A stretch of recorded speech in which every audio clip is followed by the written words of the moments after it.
কলকাতা আসলেন ত্রিপুরার প্রাক্তন মুখ্যমন্ত্রী বিপ্লব দেব। এখন শুধু বিপ্লব কুমার দেব এসেছে বেঙ্গালুরু থেকে, বাকি 3 জন দিল্লি থেকে আসবে। 4 জনের টিম। সেই টিমে আছেন শতপাল সিং, মীনাক্ষী লেখি, মনন কুমার মিশ্রা। নিজের কলেজেই ধর্ষণের শিকার কলেজ ছাত্রী, সেই নিয়ে রাজ্য রাজনীতি উত্তাল। ধরা পড়েছে অভিযুক্ত, পুলিশি তদন্ত চলছে। তারই মাঝে দিল্লি থেকে আজ 4 সদস্যের ফ্যাক্ট ফাইন্ডিং টিম আজ কলকাতায় আসেন। তাকে স্বাগত জানাতে দমদম বিমানবন্দরে হাজির ছিলেন বিজেপি নেত্রী Agnimitra Paul. Bureau report, voice Bangla সংবাদ। সতপালজি আসছেন, মুখ্যমন্ত্রী মীনাক্ষী লেখি যে আছেন, মন্না মিশ্রাজি আছেন, ওরা 1 ঘন্টার মধ্যেই দিল্লি থেকে পৌঁছে যাবে। আমি আগে চলে এসেছি, একসঙ্গে আমরা বেরোবো। হাতটা একটু তোল। দিদির কাছ থেকে সময় চেয়েছি, এখন পর্যন্ত সময় দেয়নি। চিফ সেক্রেটারির কাছ থেকে সেটাও দেয়নি। ল কমিশন যাওয়ার জন্য সেটারও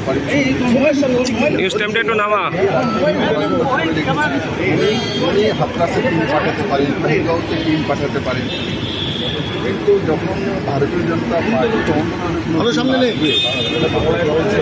অ্যালাউ করা হবে না, তাদের সঙ্গে চিফ সেক্রেটারি বিজেপি দেখা যাবে না, এইটা মানে একটা অবরোধাত্র মানসিকতা সম্পূর্ণ সরকার চলছে।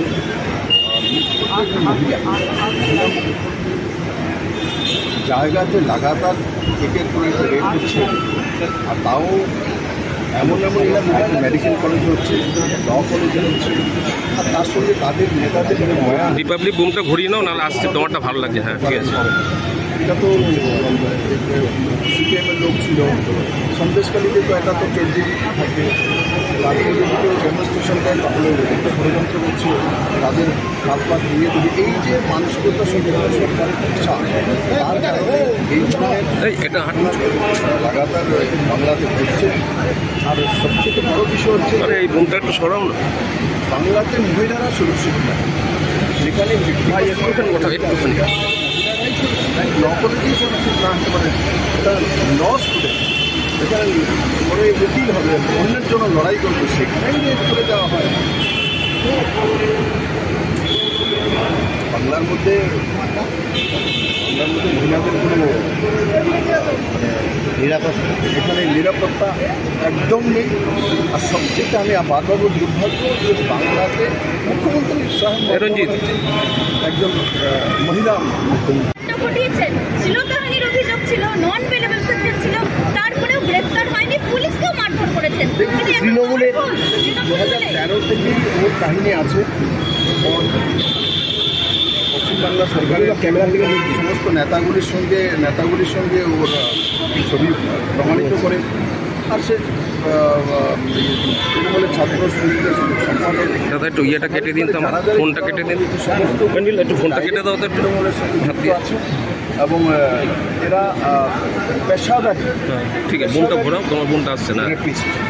আবু প্রমাণে চলছে, আমাদের করবে বলে তাদেরকে মাফ করে দেওয়া হবে।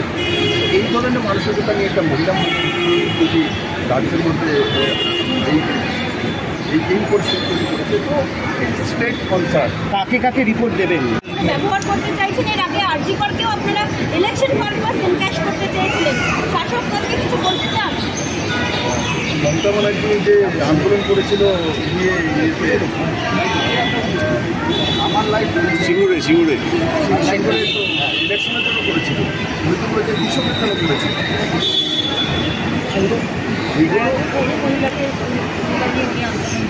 কোনো মহিলাকে হয়তো রাস্তায় থাকতেন আন্দোলনকারী, আন্দোলনটা ভালো বোঝেন, তো তার জন্য ওই বিষয়ে আমরা যাবো না। আমরা পশ্চিমবাংলাতে মহিলার সুরক্ষা চাই, তার জন্য ভারতীয় জনতা পার্টি লড়াই করবে।